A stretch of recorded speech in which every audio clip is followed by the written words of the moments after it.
Sultanabad civil హాస్పిటల్కి రావడం జరిగింది.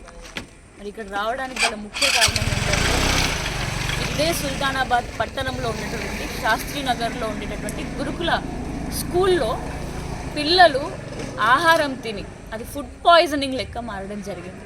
మరి ఈ ఫుడ్ పాయిజనింగ్ అనేది నిన్న పొద్దున బోండాలు తింటే అయితే అది ఈరోజు సాయంత్రం కల్లా బయట వరకు కూడా తెలియలేదు. కనీసం వాళ్ళ తల్లిదండ్రులకి కూడా పిల్లలకి ఫుడ్ పాయిజనింగ్ అయిందని ఇన్ఫర్మేషన్ కూడా ఇవ్వలేదు. మరి గురుకుల విద్యా సంస్థల్ని ఇవన్నీ కూడా ఈ విద్యా సంస్థలన్నిటికీ కూడా మరి ముఖ్యమైన వ్యక్తి విద్యా మంత్రి.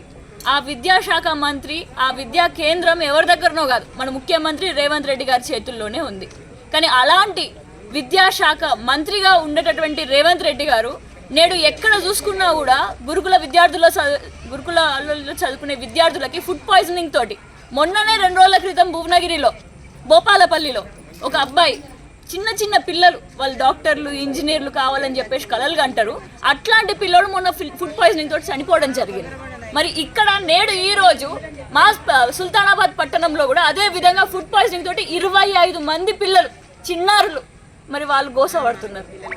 మరి ఇప్పటికీ కూడా మరి ఒక 2 పిల్లలు ఇంకా లోపలనే ఉన్నారు. అదే విధంగా మరి ఇది కొత్త ఏం కాదు. ఒక 2 నెలల క్రితం ఇదే గురుకులాలలో పాఠశాలలో చదువుకునే విద్యార్థులు భూపాలపల్లిలో ఆత్మహత్యలు చేసుకున్నారు. ఊరేసుకొని 2 బాలికలు చనిపోవడం జరిగింది. అట్లా ఎంతమంది ప్రాణాలను పొట్టన పెట్టుకుంటారని ప్రశ్నిస్తుంది. నేడు ఈ కాంగ్రెస్ పాలన వచ్చిన తర్వాత మీరు హామీలు గ్యారంటీలు అని అంటున్నారు కదా, మరి మా పిల్లల బ్రతుకులకే గ్యారంటీ లేనప్పుడు మీకు ఓట్లు ఎందుకు వేస్తున్నాం? 10 సంవత్సరాలు మీరేం చేసిళ్ళు అని చెప్పేసి బీఆర్ఎస్ పార్టీని ప్రశ్నించడం కాదు, మీకు అందుకనే అధికారం ఇచ్చిళ్ళు ప్రజలందరూ కూడా. మరి ఆ అధికారాన్ని ఉపయోగించుకొని మీరేం చేస్తున్నారో చెప్పండి.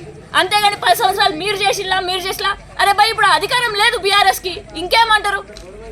ఇప్పుడు కాంగ్రెస్ అధికారంలో ఉంది. మీకు శాతనైతే ఈ కాంగ్రెస్ పాలనలో మరి బీఆర్ఎస్ కంటే మెరుగైన పాలన చూపించండి.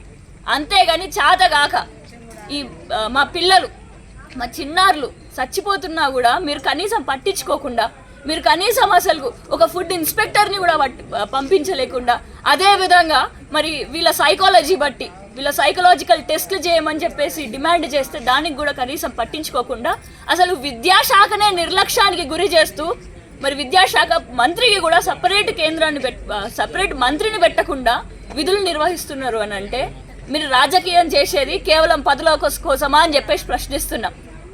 మరి ఈ పిల్లలకి నేడు వీరందరికీ కూడా సముచితంగా న్యాయం జరగాలి. వీళ్ళందరికీ న్యాయం జరగాలని అంటే మీ దాంట్లో నుంచి మీకు చేత కాకపోతే రాజీనామా చేయండి, లేకపోతే వీళ్ళకి వచ్చి క్షమ